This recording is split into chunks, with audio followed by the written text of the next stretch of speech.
So, Black Friday has passed, and I did finally manage to get my hands on a Blichmann QuickCarb. The local homebrew stores had a sale, about 20% off on most equipment.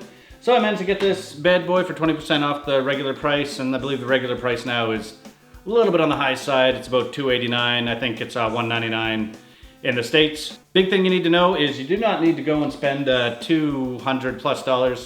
By 200 plus, I mean almost $300, especially at regular price, on something to carbonate your beer. It's very easy to do on your own, or forced carbonation, or priming bottles. This is just a kind of a little bit of a Gucci type kit that will make it easier, and sometimes I'm lazy. I always put things off to the last minute, so apparently with this thing, you put it off to the last minute, and as long as you only put it off to the last hour, you'll be good to carbonate your beer. So, I just got a light beer that I made up, so let's see how this works. Do some sort of an unboxing. I will play the title. Party time brews. This song ain't no good, but we got nothing to lose. Party time brews. Here's another brewing clip. You can watch it if you choose. Okay, so she's already ripped. Let's finish ripping it. Ooh, fancy. Let's see what we have in the case. Aha! First fail of the day. I didn't really pay attention to the rip in the packaging because I knew I'd be tearing it off, but that rip could have been signal that one of the latches was missing. It doesn't really matter because the box still seals with the one latch, but it would have been nice to have a complete case. This probably happened during shipping or at the store. I don't think Blichmann actually shipped it like this. Well, we take off the cover and see what's inside. I'll spare you the slow unboxing and just give a shot of it all taken out. So here's the shot of it all taken out. The kit contains everything you need to carbonate your ball lock kegs. With a few bucks in extra parts, you can carbonate both pin lock and Sankey kegs as well. We'll just go around the table. The first piece is the input connection to the pump, which is the liquid out hose from the keg. Next is the longer saturation hose, which puts the carbonated beer back into the keg through the input post. Following this is the gas line, which needs two of the flare fitting gaskets since the gas lines are metal on metal. I quickly converted these to Duo-Tight so I wouldn't have to deal with the gaskets, and Duo-Tight fittings are easier overall. Then we have the 12-volt power adapter, the ball lock couplers, and the intermediate hose, which connects the pump to the infusion tee. Next we have the infusion tee itself, the pump with mount, and the carbonation chart. Now it's time to put all this together. Before we get started, here's what it's supposed to look like straight out of the manual. As we all know with hoses, nothing ever looks this pretty. So here we go. The installation was fairly straightforward, but there was a little bit of tweaking required, at least on my system. The first thing that is done is to put the infusion tee on the mount with the pump. Then line up the intermediate hose between the infusion tee and the pump to see if the nylon hose was cut to the proper length. Mine wasn't, so I had to trim it down a bit to give it a cleanish fit. I could have trimmed it down a bit more, but I was at least semi-satisfied with my first cut. After the length is checked, put the compression fitting on the intermediate hose and attach it to the infusion tee and pump. This is the trickiest fitting due to the tight space. The easiest way to do this is to screw it to the infusion tee and then use the tee to push it onto the pump. Then you just snap it onto the mount and you're good to go from there. Then you can just screw in the compression fitting. I found hand tight is fine as it hasn't had any leaks yet and I've done about 5 or 6 kegs. Next we'll put the compression fitting on the liquid out hose and screw it onto the pump. From here we'll attach the CO2 line to the infusion tee. Don't forget to use a gasket.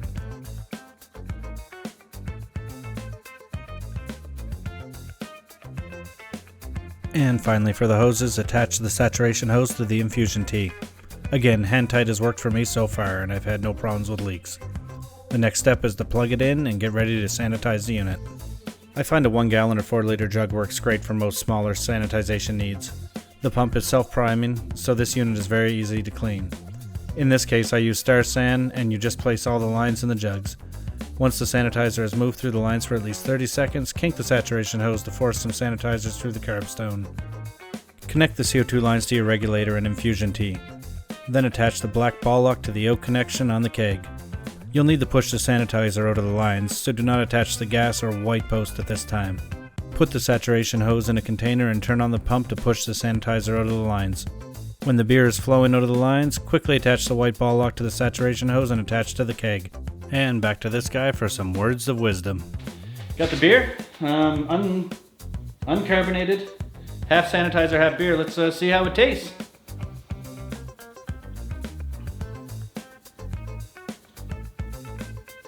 I'm not gonna kill this one.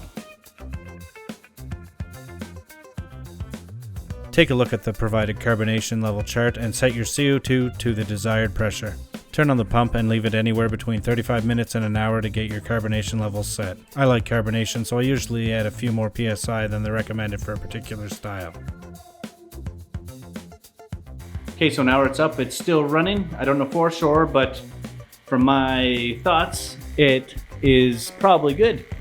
Take a look, you see the beer is running clear, both on the in and the out, which makes me think that it is carbonated good. Let's turn that off, because that buzzing's probably annoying.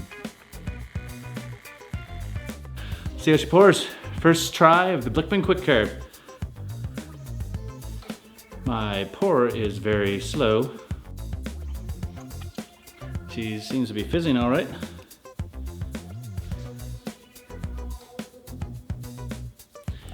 Makes me think I forgot to turn on the tank.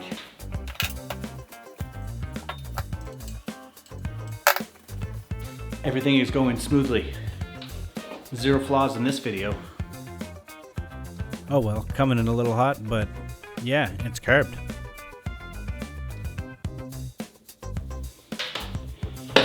That looks like a fairly nicely carved beer.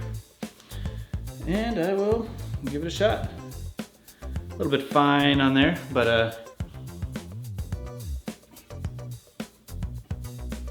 after only 1 hour, I'd say she's carved. Quite happy with that. Look forward to using this again, more, and I'll definitely get back to you. This was the first time I used the Blichmann QuickCarb, and I'm very happy with it. I like carving things quickly, so that's good. And this is light lager. I'll get back to you eventually on a review of it. Not sure when, not now. Anyway, cheers. And since I abandoned this review once again without giving up the real pros and cons, here you go. Pros: quickly carbonates. You can be drinking it in just over half an hour from when you started it up. Self-priming pump. It's easy to use and it can come in handy for a lot of other purposes. Finally, easy setup. In the time you watched the video, you could have probably set it up and started carbing your beer. And now for the cons.